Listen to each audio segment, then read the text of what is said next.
Chapter 7 The Forest Children. The forest children make a little town deep in the forest. Each one has his own little house, which he has built of moss and branches and decorated with ferns and flowers. The town stands in a pine wood, so the little builders have not bothered with floors, for the pine needles do very well for that. In winter they line the insides with moss, floors, walls, and ceiling. Though the forest children themselves are rather untidy, their curls often tangled, their tunics torn, their sandals, when they bother to wear sandals at all, mostly ragged and flapping. The village is very neat. They take great pride in their houses and try to do better than one another in their flower decorations, and in shining of their pots and pans. Now, when they saw the little forest child bringing a stranger, a human, to their town, they were truly amazed, and for all Hepatica could see of them at first, it might have been a deserted village. They had run to hide, each in his little house, and were peeping out from little flower-wreathed windows. The little forest child put his hands to his mouth like a horn and cried, "Hello!" Now the forest children are loyal to one another and stick together, so they answered the youngest's shout, but very faintly indeed. It was rather like the gentlest breath through the pines. That did not satisfy the child, so he cried hello again. Again came an answer from every little house, this time like hopeful bird calls. The littlest kept hold of Hepatica's hand and led her in among the houses. Then slowly, one by one, the other children came out to them, such lovely, happy children. She has the clear eyes, she can see us. The tree man says we needn't be afraid. She mended my tunic, and I dreamed about her. So the littlest one introduced her to his comrades. They were all shy smiles and happy interest until the littlest added, "She makes me think of Tree Mother. She is like that to me." At that the children fell away a little in awe, for they believed what the littlest said, and unlike the other forest people, took his dreams in earnest. They know very well that the littlest is often the wisest, but Hepatica did not like their awe. "Oh, don't be afraid of me," she cried. "Let's play something. Let's play blind man's buff." The forest children had never heard of blind man's buff, so it was great fun for them to learn. Hepatica was the blind man, with a large beech leaf bound across her eyes with a grass chain. But at the very height of the fun, all the merriment was hushed, and she suddenly felt the children pressing around her. The littlest stood on tiptoe and pulled the bandage from her eyes. "Look, Hepatica," he whispered, "the beautiful wicked witch is coming." And there, down a sunlit tree aisle, Hepatica saw the beautiful wicked witch, slowly advancing towards the little village. "She never came near our village before," said a curly head. "Tree Mother wouldn't let her. How dare she come now?" Tree Mother wouldn't let her, thought Hepatica. Tree Mother was gone away out of the forest. That was why the beautiful wicked witch dared to come troubling the children. Now, she had found out, perhaps, that Tree Mother was away, but Tree Mother had left Hepatica in her place. What could Hepatica do? Very slowly the beautiful wicked witch moved towards them. She was as lovely as a queen, with a lightness about her, and great delicacy of motion. She walked, not as humans walk, but more as the leaves blow, and the grass waves, and the brook flows. Her hair, even with her slow advance, streamed back like a wide, soft black wing. Her eyes were wide and dark and full of entrancing mirth. Her gown was emerald green, not the forest green of the tree girls and the other forest peoples, but a keen, sparkling green like a queen's emerald. A wreath of buttercups bound her hair. "How can she be wicked when she is so beautiful?" whispered Hepatica. "All sure she is a wicked witch." Yes, the forest children were sure. They were trembling, and pressing closer and closer to Hepatica, but even so they could not take their eyes from the beautiful lady. As for Hepatica, if the children had not made her sure that she was a wicked witch, she would have run to her with outstretched hands for happiness at her beauty. The beautiful wicked witch can make people feel like that. It is then that she is the most dangerous, of course. But now Hepatica was thinking only of what she must do to comfort these frightened children, since she was in Tree Mother's place, and of how to send the witch away. Now Hepatica could not have known by herself what to do to frighten away the beautiful wicked witch. She was too new in the forest for that knowledge. But what was it Tree Mother had said? "Don't be afraid, and let the forest think through you." Well, of course, Hepatica was not afraid of anyone so lovely as this witch. She would let the forest think through her, and so learn what to do. So standing in the midst of the startled group of children, holding the little forest child's hand tightly in hers, she quieted herself to let the forest think through her. This is what the forest said: "Act as though you cannot see her. Forest people are troubled when humans look right through them. She will not want to come any nearer to be looked through like that." After a minute of wonder, Hepatica obeyed the forest. "Come," she cried to the children, "I'll show you another game. But the witch, where is there a witch? This game is follow the leader." But even as Hepatica pretended, the witch came among them. She spoke to Hepatica. "Who are you, little girl?" The children thought Hepatica had not heard her, for all she said was, "I'll be the leader, and you must do everything that I do." The children were bewildered that Hepatica wanted to play a game with the witch among them, but the littlest one trusted her because she made him think of Tree Mother, so he followed her and did just what she said. The other children followed him, for they knew he was the wisest of them all. But the beautiful wicked witch did not mean to let Hepatica go so easily. She caught at Hepatica's dress and said, "May I play too?" Hepatica did not seem to hear her. Instead, she went on with the game. So the witch stood at one side while the children followed Hepatica up the trees, in and out of the little houses, back and forth across the brook, up slippery pine needle hills, and back down them. And as they played this new game, they entirely forgot the beautiful wicked witch. Even Hepatica, in the merriment, forgot that she was there at all. At last they all tumbled down tired on a purple bed of moss, and not until then did they remember that they had been afraid. They suddenly looked over their shoulders to where the beautiful wicked witch had stood watching them. But she was gone.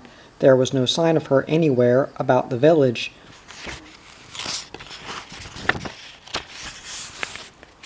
She had slipped away, uneasy and angry because no one was afraid of her, and because she thought that Hepatica had not even seen her. But really, what could she have done to us? Asked Hepatica in wonder. While the children were looking for her, she was so beautiful. "Why, she puts everything she can catch into cages," explained the little forest children. "She has a house in a tree just full of cages.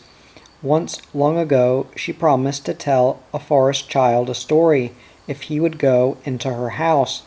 He wanted to hear the story so much that he did go in, and the next we knew of him he was in a tight little golden cage hung in her window, but Tree Mother freed him.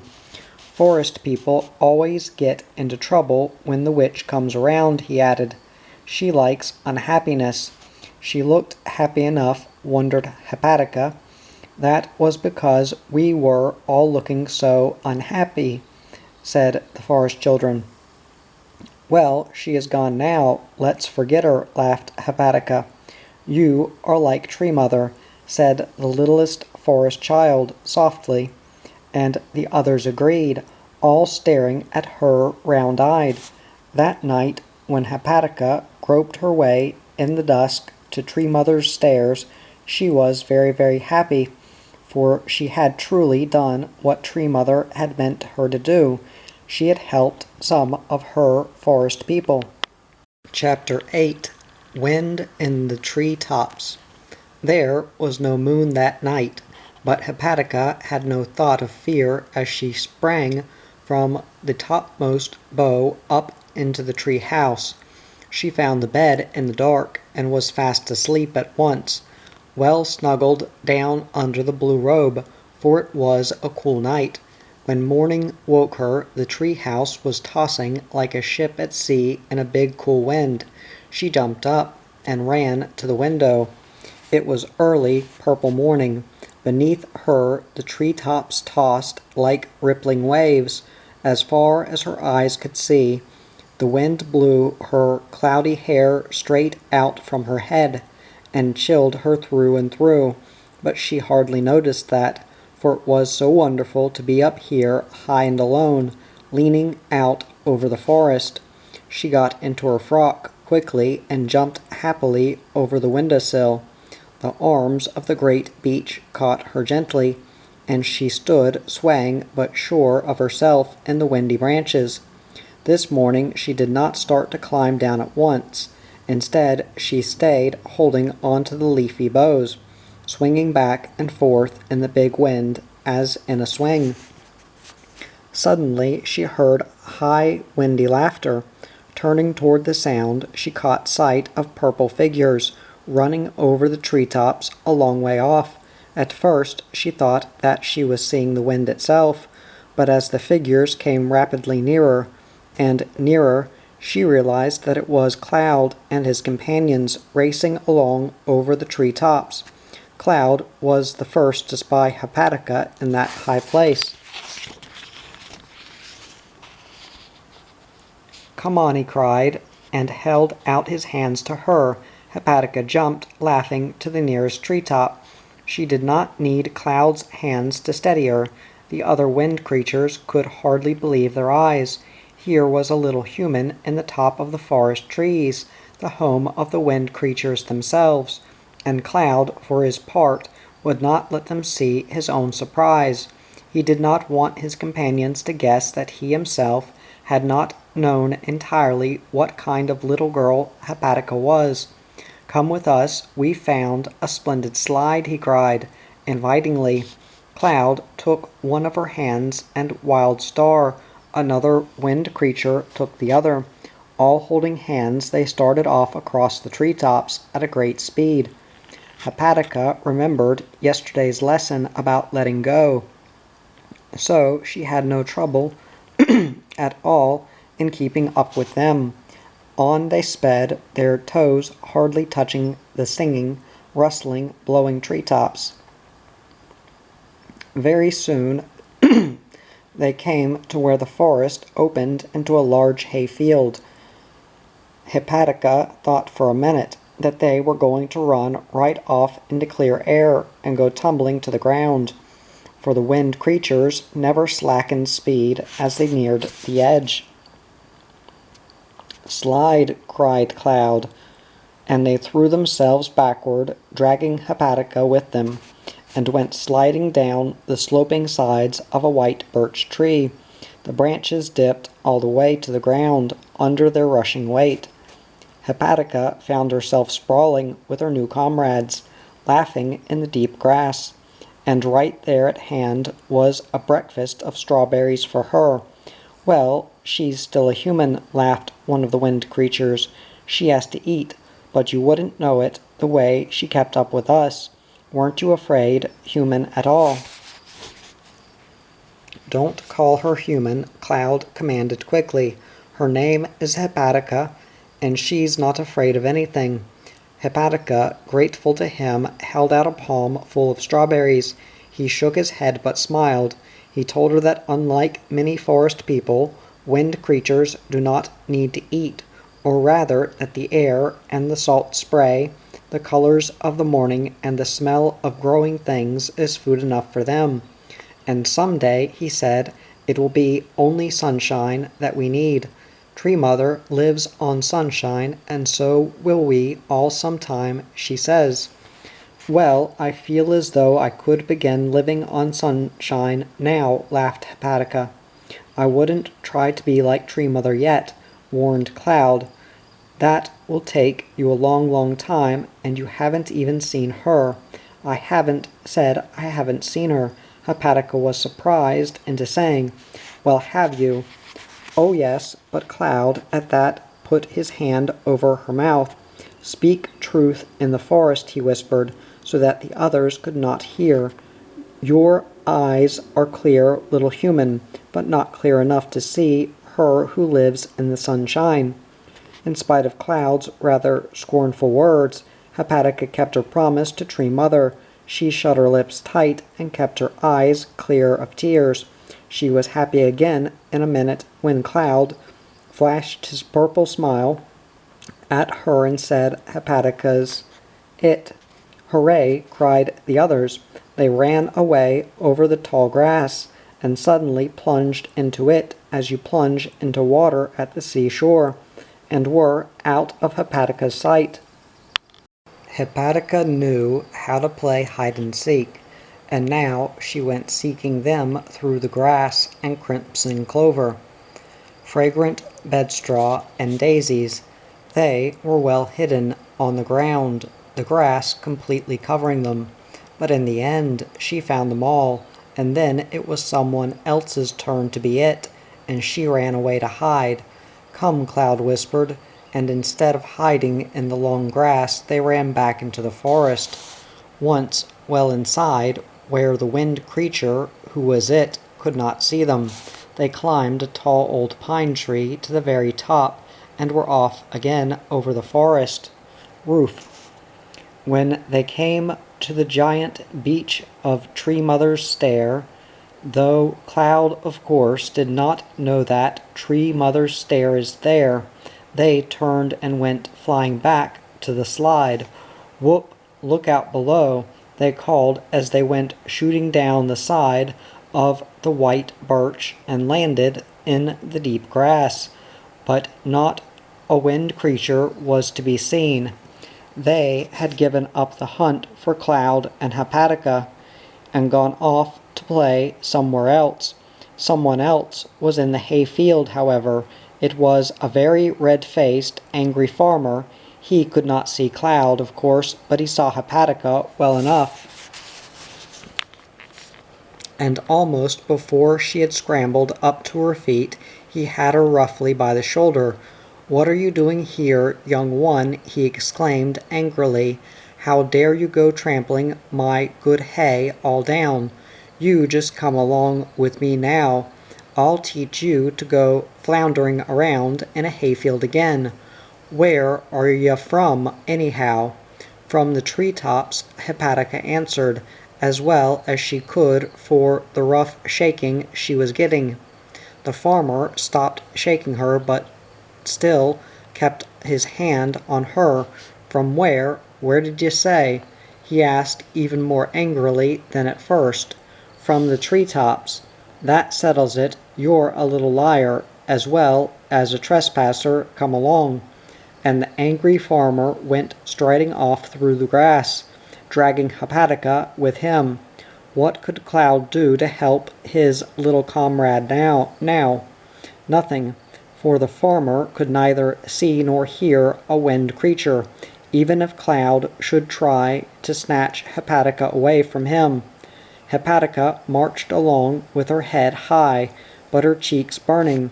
She felt cool wings near her hot cheeks, though, and turned to see Cloud close at her side, keeping pace so he had not forsaken her. "Oh, can't you pull me away from him?" she whispered. "He's hurting my shoulder so." Cloud shook his head. "There's nothing I can do to help you now, but I shall stay close, and I shall find a way somehow." "Please put your hand on my other shoulder," Hepatica begged.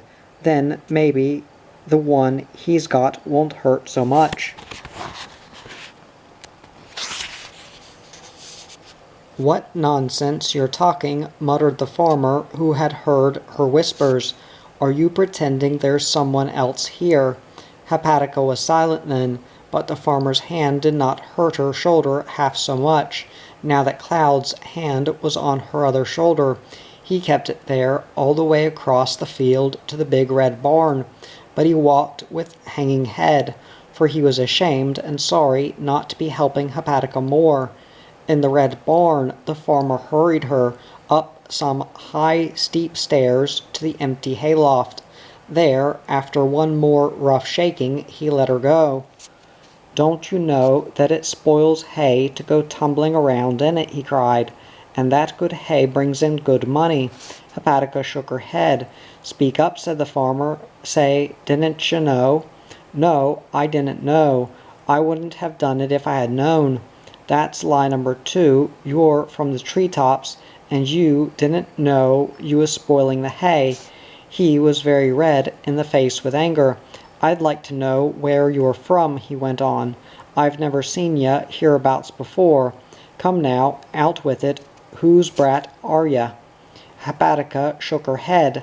What else could she do? He would never believe the truth. "Well then, we'll see whether hunger'll loosen your tongue," he said suddenly, and went down the steep stairs, closing the trap door after him and bolting it from beneath. He meant to keep Hepatica a prisoner up there, alone in the hayloft, until she was frightened enough to pay him for the damage she had done to his hay. He thought that he was leaving her alone, of course, but Cloud had followed up the stairs and was now sitting in the hayloft window, his arms wrapped about his knees, his wings drooping and trailing in the dust on the floor. Hepatica ran to him and leaned against his shoulder. "The terrible human," he said. "That's twice he said you lied." "You only said it once," Hepatica said, remembering earlier in the day. "Never when? When I said I had seen Tree Mother." "Oh, but I didn't mean it like that." "It sounded like that." "Why, I was only trying to help you. This farmer was scolding you." "But did I lie to the farmer about coming from the treetops?" "No, of course not." Hepatica was suddenly wise. "Well, he couldn't know that. He wouldn't understand, of course." "No, I suppose he couldn't. But he needn't have said you lied just because he couldn't understand." "Well, perhaps," Hepatica said, shyly and softly. "You couldn't understand about my seeing Tree Mother either." Cloud was silent, but he was not sulking. He was thinking. "Let's not quarrel," he said at last. "Have you seen her in a dream, perhaps?" "I can't tell you. Let's not talk about it now. How are we going to get out of here?" "All right, but, Patty, I'll never say anything like that to you again." And now the two turned all their thoughts to their escape. Of course Cloud could fly down from the hayloft window easily enough, but he could not carry Hepatica with him. "Oh, I know," she cried. "You fly down and go in and up the stairs and unbolt the door. That's the way." But Cloud shook his head. "My fingers couldn't undo the bolt," he explained. "I'm a wind creature, you see, and things out here in the world can't feel my touch. It would be no better than the wind blowing on the bolt, and what good would that do? But I felt your touch on my shoulder. It made the other shoulder stop hurting. That's another kind of touch that it takes to unbolt a door. No, we must find some other way. You might get a ladder." They both laughed. "No, of course you couldn't do that either, but it's so strange. What can you do to get me out, since you can't do anything with your hands out here in the world?" Cloud pondered, and Hepatica leaned against his shoulder, looking down so far to the hard bare ground below.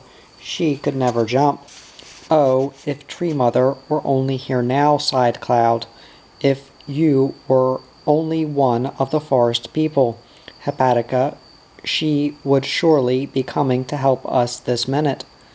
Hepatica brightened.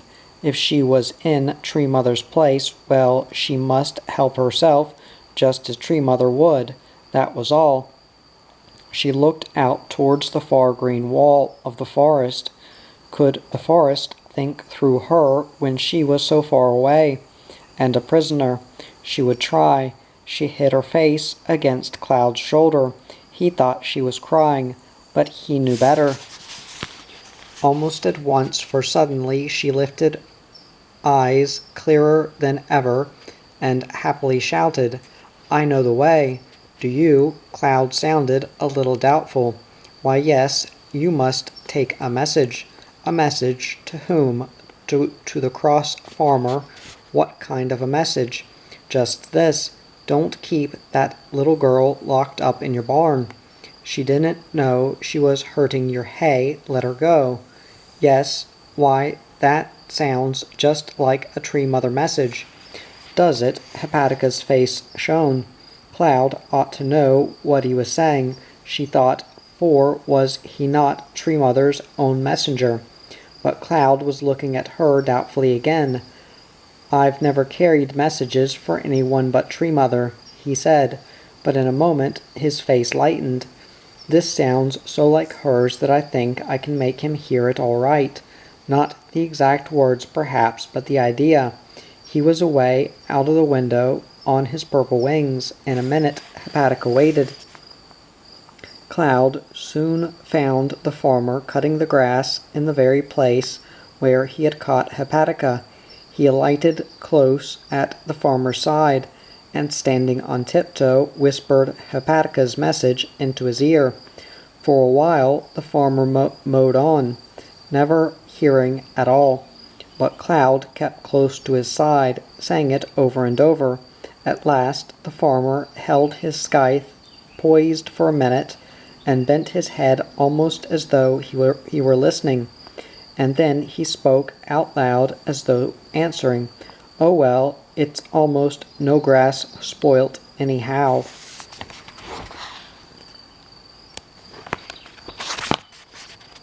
"If I keep her up there much longer, the missus will have to give her supper.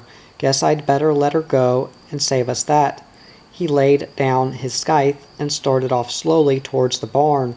Cloud stood puzzled. "Well, it didn't sound like my message," he said to himself. He took a few light steps after the farmer to begin saying his message again, but stopped, laughing. He got the idea. He said to himself, "It doesn't matter what face he puts on it," to himself. Then he flew away joyously over the farmer's head to tell Hepatica that she was to be freed. Hepatica was glad, but not surprised.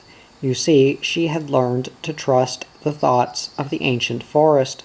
The farmer let her go, crossly enough, without a word. But when she and Cloud had run down the stairs and were carefully skirting the hayfield towards the forest, he called after Hepatica in a loud and not at all cross voice.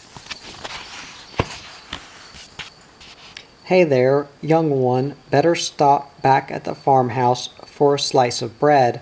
The missus is baking today." Hepatica stopped to wave to the farmer. "Thanks, but I'm not hungry," she called back. Cloud laughed. "Why are you laughing?" Hepatica asked as they started on. "Because he pretended that he got a different message from the one I gave him, but he acted as though he got the right one. I tell you, Patty, when I can really make a human hear a message, I feel as though I've done something." How glad they were to get into the cool green forest, out of the hot sunshine. They ran straight away to the tree girl to tell her of their adventure, for though the tree girl is quite stay-at-home and as shy as a squirrel, the forest people always take their adventures straight to her, just as they take their tears and scratches. She listened to the whole tale with interest and wonder. It was splendid that Hepatica thought of the message, she said when the tale was done. and that you, Cloud, managed to make him hear it. How did you happen to think of it, Hepatica? The tree man, standing in the shadow of the tree, leaning his arm along a branch, looked down at Hepatica with kind, deep eyes of knowledge, and Hepatica, looking up at him, found it easier to keep her secret. Chapter 9. Rain in the Wood. From that day, Cloud was Hepatica's special comrade. All the forest people were amazed. How was it that a little human girl, a stranger in the forest, had won the fleetest wind creature for her playmate? At first, the other wind creatures tried to confuse Cloud with laughter and mocking words, but he paid no attention to them. Whatever just went his own way through the forest with Hepatica. One night, Hepatica was waked by a violent rocking of her leaf bow house. She sat up in bed, and as she did so, the thunder rumbled, and then cracked all about the sky. Then came the lightning, a flash which made the inside of the little house as bright as day for a minute. When it faded, Hepatica found herself in utter darkness. There was not a star.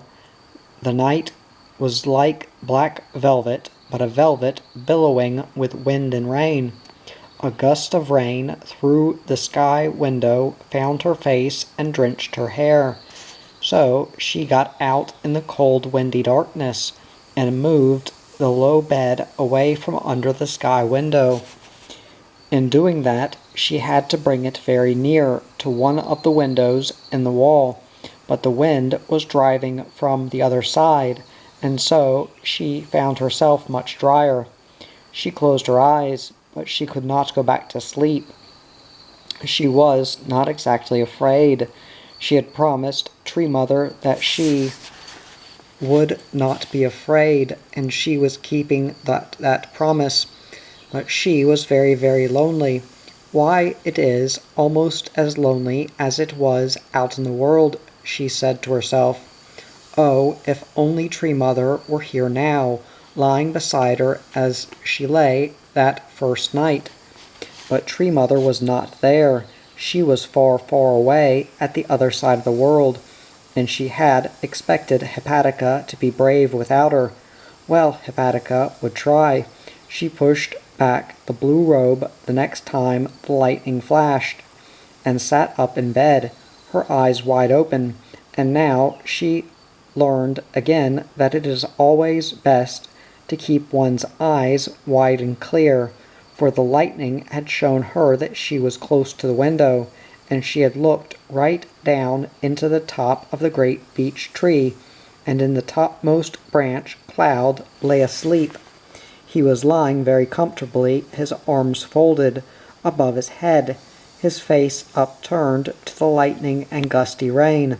His purple wings were drenched, and lay half open upon the branches. He was tossed as in a high swing, and sometimes, when the wind died down, rocked as in a cradle. The flash of lightning lasted long enough for Hepatica to see him well, when it died out, and she was alone in the billowy darkness again. She cuddled down under her robe contentedly.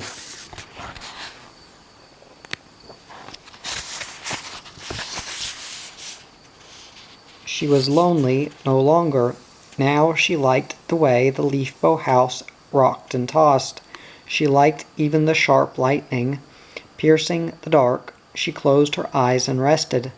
Let the forest think through you, she whispered to herself, and when the forest did begin thinking through her, it seemed as though she swung far, far out, with every gust of wind, far, far to the edge of the world and back again, in giant curves. The wind blew through her body as through grass. The lightning sprang from her very heart, out, out, out, out to the edge of the world. Back, back, back, she was asleep. By morning, the wild thunderstorm had turned into a steady downpour. The first thing that Hepatica did was to look down into the great beech for Cloud. But he had waked at dawn and was now far away in another part of the forest. Although the rain had poured through the sky window all night, there were no pools on the floor now, for the house was made of living branches, and what rain they did not drink found its way through to the trees below and to the ground. It was a cold rain, although it was midsummer. Hepatica shivered as she dressed and tossed back her damp hair. Then over the window-sill she jumped, and in a few minutes was down Tree Mother's stairs. She hurried at once to the Tree Girl's house. There she was, given breakfast, beside a fire burning on an open grate in the middle of the room. Afterwards she helped with the dishes and the housework. She was very glad to be inside, out of the cold and wet. All the while the Tree Man sat near the fire, carving toys out of bits of wood for the forest children. He had made about a dozen already, a doll, a bird, a boat, a tiny house, and others. In the afternoon the littlest forest child came in with a few other forest children.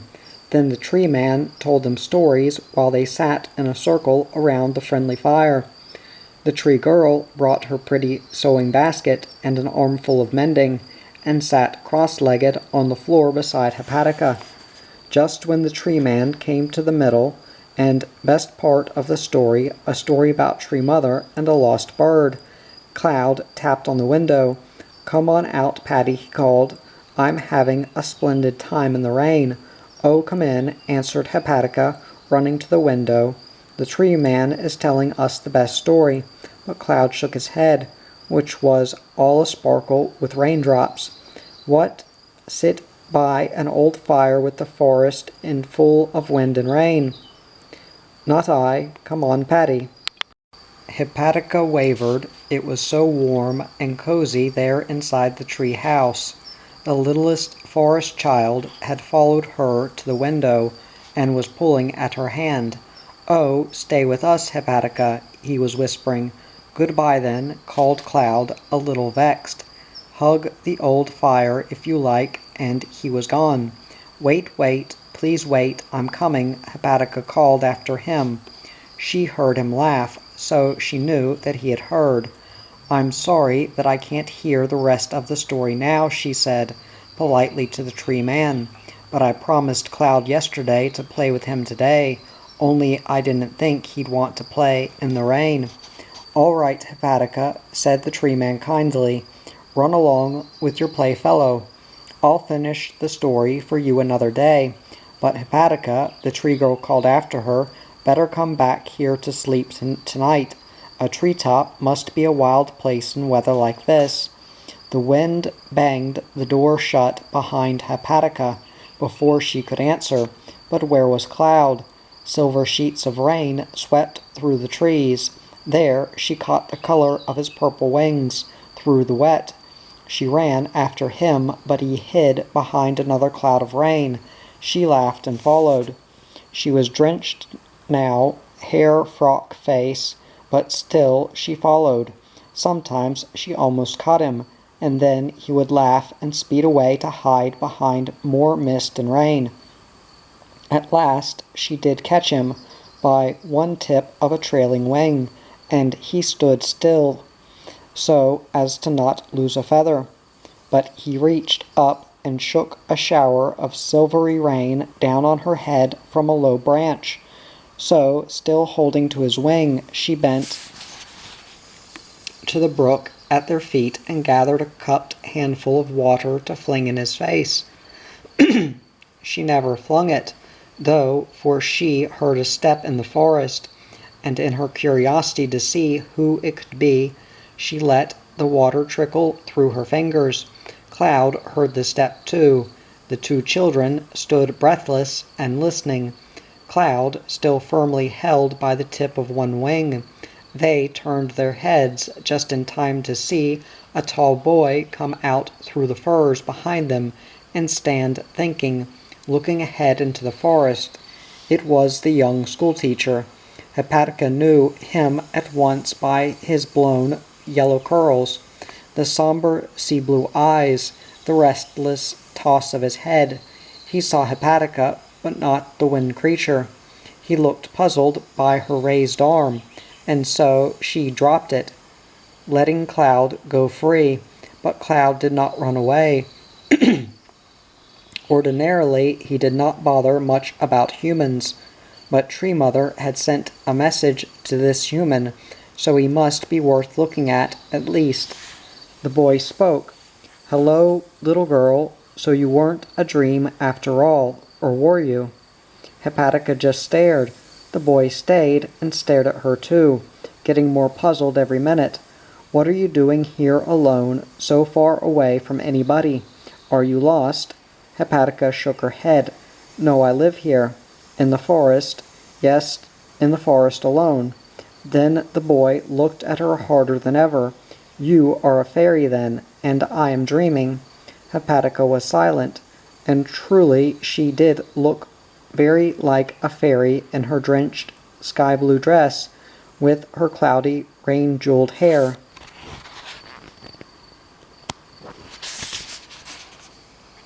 "Tell me, fairy," asked the boy, "which is the way back to the poplar farm?